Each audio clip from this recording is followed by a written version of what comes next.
9 great stages. According to their individual tastes and characteristics. It wasn't just like, okay, you go with him, you go with him. No, according to what the daughter's nature was, and okay, you go with this stage, and like that.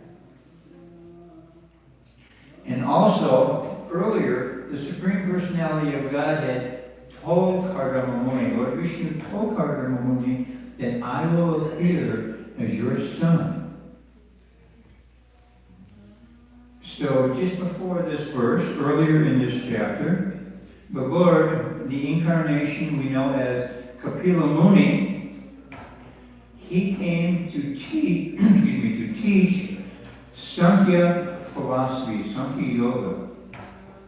And Sankhya Yoga it's Prabhupada defines it as an experiential yoga system, and the purpose of it is to understand how the material nature works, how it interacts like that.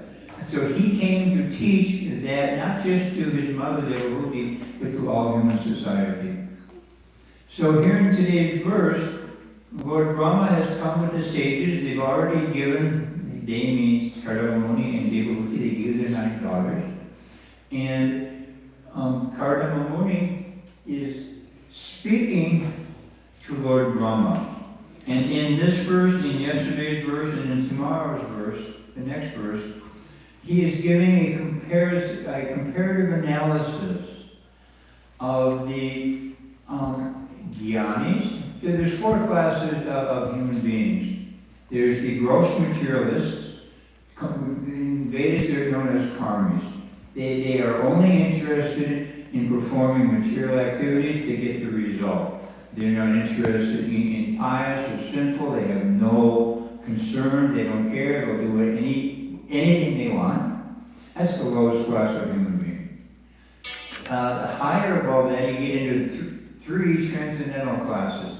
The Jnanis, who want to cultivate knowledge so that they can merge into the Brahman effulgence of the Lord. Higher than the Jnanis are the Yogis, who want to perform severe yogic, what's the word?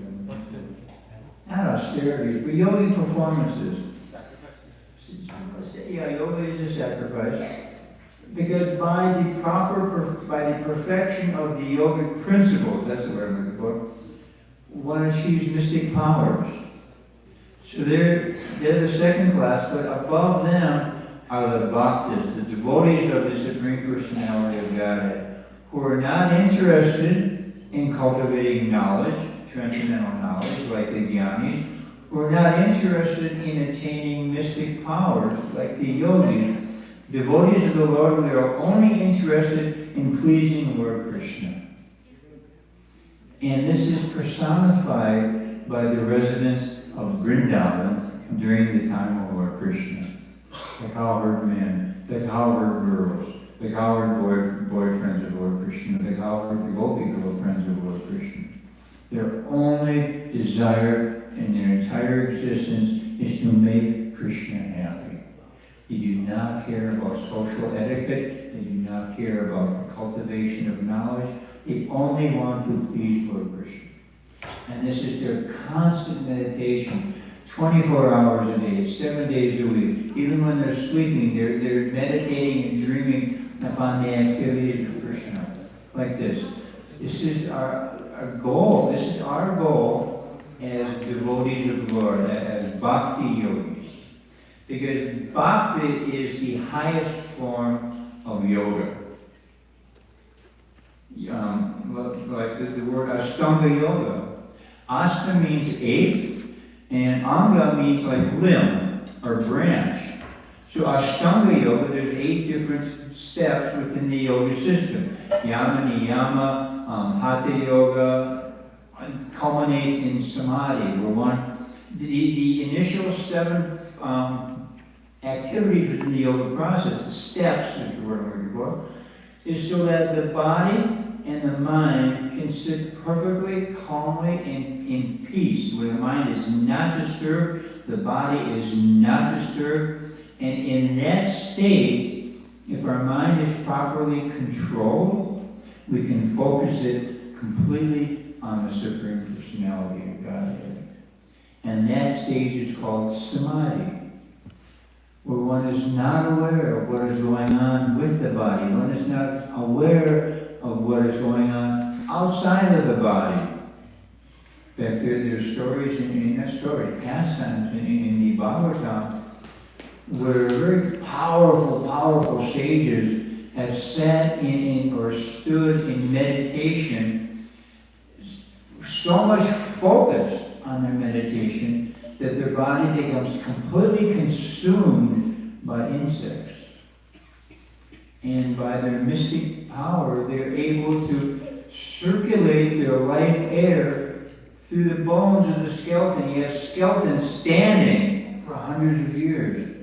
And the life force is still within that body because they've perfected their mystic power to the extent that they can circulate the life air within the bones of their body. Now, this is obviously a great deal of work. It's not at all a pleasant thing to experience. I mean, how many people like it when bugs come and bite, you know? It's just, get away! Fly comes and lands, get away. We get discouraged so easily. But this is an example of the focus for a person that's in samadhi, that they don't care, they're not interested, they're not aware, anything like that.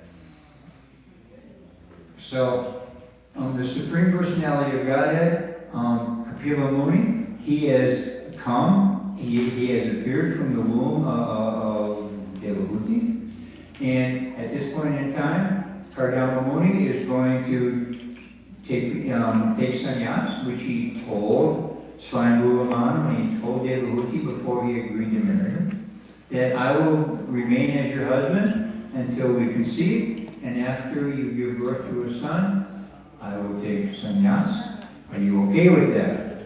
Yes, she said she was okay with that. And so that's how this pastime has unraveled so far. And in today's verse, he is explaining about how how people on the path of yoga, how they perform tremendous austerities in order to please the Supreme Personality of Godhead. In yesterday's verse, he speaks about the jnanis. Let me read you that verse. After a long time, the demigods of this universe have become pleased with the suffering souls through material entanglement because of their own misdeeds.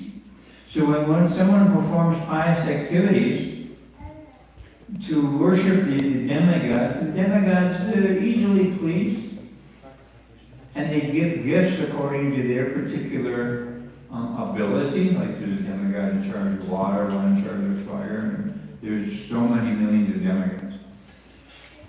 But they can only give what they have. But those gifts from the demigods are temporary. Higher than that are the yogis.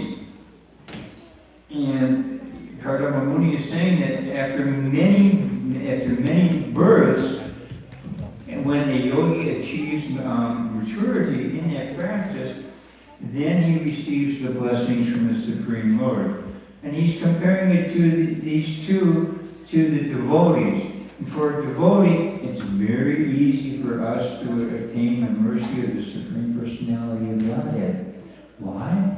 Because we follow the process given by the Supreme Lord through the chain of Guru Parampara, and we have factual knowledge of the Supreme Personality of Godhead and how to please Him. Prabhupada used to say that people in India, people who live in Calcutta, they will sometimes they want to take a bath in the Ganga. Okay?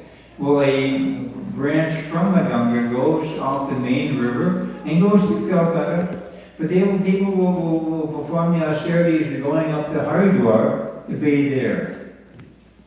It's the same water in Calcutta. It's just got some other, silt and it's contaminated. But it's the same purificatory process. But one has to bathe for a very long time, many times in the Ganga to get somewhat purified. But for those who are engaged in bhakti yoga, the simple process is to simply chant Hare Krishna, Krishna Krishna, Hare Hare, Hare Rama, Rama Rama, Hare Hare. And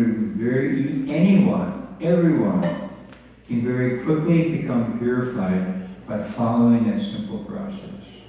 I mean, I myself was raised in a family of meat eaters. I myself was a very good follower of that sinful activity.